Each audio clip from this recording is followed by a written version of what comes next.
नमस्कार, big breaking में आपका स्वागत। मैं राहुल ओझा आपके साथ। जबालिया में इजरायली सैनिकों पर हुए हमले ने इजरायल को बड़ा झटका दिया है। यह हमला इजरायली सेना का हौसला तोड़ सकता है।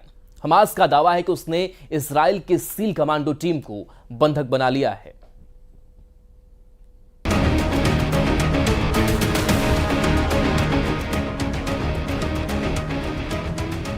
इन तस्वीरों ने इजरायल में तूफान ला दिया है। गाजा के सुरंगों में घसीट कर ले जा रहे इजरायली सैनिक कोई आम फौजी नहीं है। ये इजरायल के सबसे खतरनाक कमांडो माने जाते हैं। ये हैं इजरायल के सील कमांडो, जिन्हें शायतेत 13 यूनिट के नाम से जाना जाता है। शायतेत 13 इजरायली नौसेना का ठीक वैसी ही कमांडो यूनिट है जैसे अमेरिका के सील कमांडो होते हैं। यह यूनिट इजरायल के इंटेलिजेंस ग्रुप शिन बेत के तहत ऑपरेट करती है। यही वजह है कि हमास के हमले ने शायतेत 13 कमांडो की पूरी टीम के रुतबे को चकनाचूर कर दिया है। पूरे इजरायल में यह वीडियो वायरल हो चुका है। इन तस्वीरों को देखकर नेतन्याहू के कैबिनेट में कोहराम मच गया है। जिस फोर्स को इजरायल की सबसे एलीट कमांडो यूनिट माना जाता था, उस पर हमास ने पॉइंट ब्लैंक रेंज से हमला किया है। शायतेत 13 यूनिट पर हुए इस हमले में कितने कमांडो मारे गए, कितने कमांडो बंधक बने, इस पर पूरे इजरायल में खामोशी छाई हुई है। गाजा के शायतेत 13 का मारा जाना नेतन्याहू के लिए बहुत बड़ा सदमा है। हमास का दावा है कि उसने कई इजरायली कमांडो को बंधक बना लिया है। अब जबालिया में हमास और शायतेत 13 के बीच हुए इस एनकाउंटर की पुष्टि कैसे हो रही है, इसे बहुत गौर से समझिएगा, क्योंकि इजरायल इस बात को मानने के लिए तैयार नहीं कि उसके सैनिक गाजा में हुई लड़ाई के दौरान बंधक बना लिए गए हैं। हमास ने जो तस्वीरें जारी की हैं, उसके कमांडोज के कपड़ों और हथियारों में कई ऐसी चीजें हैं जो इस बात की तरफ इशारा करती हैं कि इस एनकाउंटर में शायतेत 13 यूनिट शामिल थी। इसमें है चेक गणराज्य की बनी हुई स्कॉर्पियन ईओ राइफल, जो सिर्फ इजरायल की शायतेत 13 कमांडो यूनिट इस्तेमाल करती है। स्कॉर्पियन ईवो राइफल में आगे लगा है साइलेंसर। इसका इस्तेमाल भी इजरायल की सील कमांडो यूनिट यानी शायतेत 13 ही करती है। शायतेत 13 इजरायल की खुफिया एजेंसी शिन बेत के तहत आती है और शिन बेत की रिपोर्टिंग इजरायल के प्रधानमंत्री यानी बेंजामिन नेतन्याहू को है।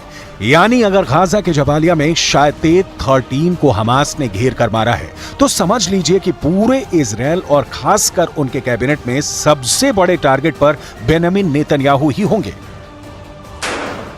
इजरायल की खुफिया एजेंसी 3 हिस्सों में बटी है। पहली है शिन बेत, जो इजरायल की आंतरिक सुरक्षा देखती है, खुफिया जानकारी जुटाती है, ऑपरेशन करती है। दूसरी है अमान, जिसे मिलिट्री इंटेलिजेंस कहा जाता है। और तीसरी है मोसाद, जो विदेशों में इजरायल के खुफिया ऑपरेशन को अंजाम देती है।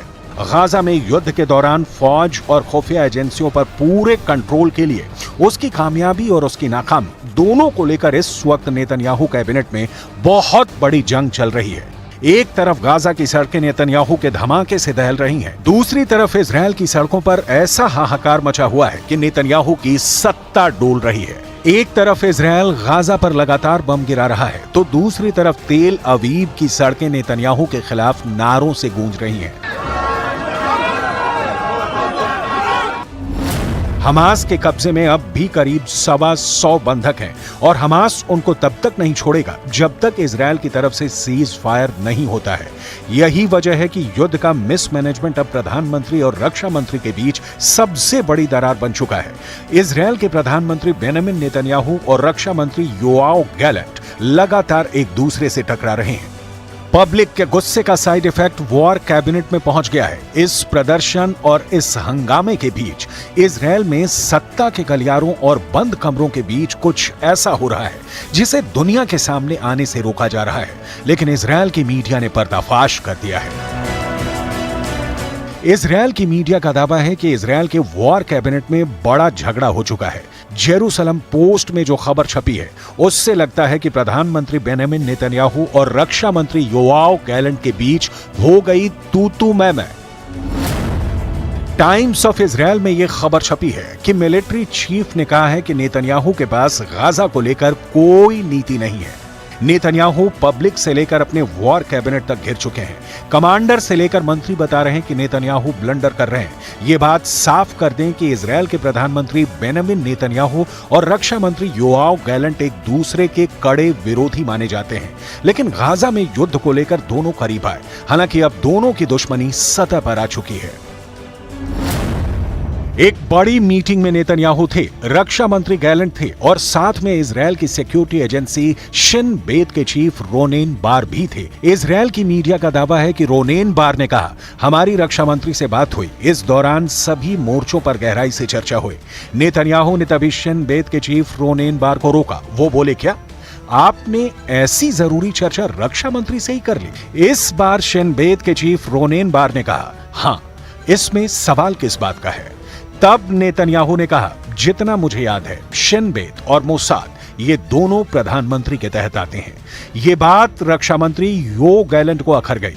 गैलेंट ने नेतन्याहू से फौरन पूछा कि आप रक्षा मंत्री को युद्ध पर जरूरी बात करने से रोक रहे हैं, इस मामले में आप क्या करेंगे अगर रक्षा मंत्री का इसमें दखल नहीं होगा? इस पर नेतन्याहू ने कहा, युद्ध को लेकर जो चर्चा होगी वो यहीं मेरे साथ होगी।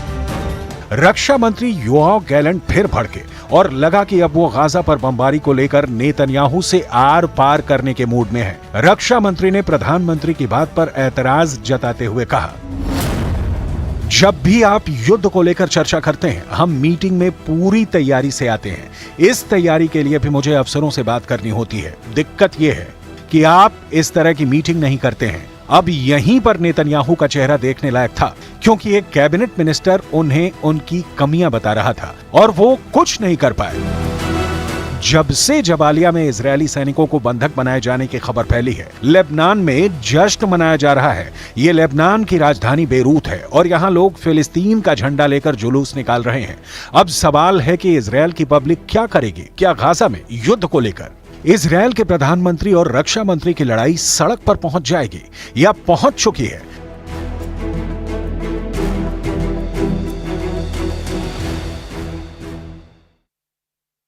गाजा के पास इजराइल और मिस्र की सेना के बीच लगातार जंग देखने को मिल रही है। ये रिपोर्ट देखिए।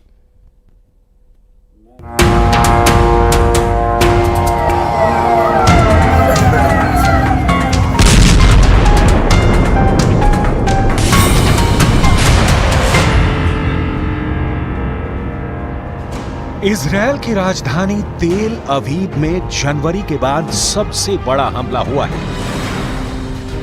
ये रॉकेट अटैक के बाद उठ रहा धुआं है। तेल अवीव में अजीब सी दहशत फैली हुई है। गाजा से कत्यूशा रॉकेट फायर करके हमास ने साबित कर दिया है कि वो खत्म नहीं हुआ है।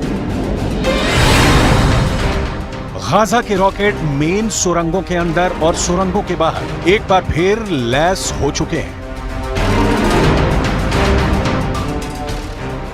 हमास की रॉकेट फोर्स लगातार एक्टिव है। इजरायल में लगातार सायरन बज रहे हैं।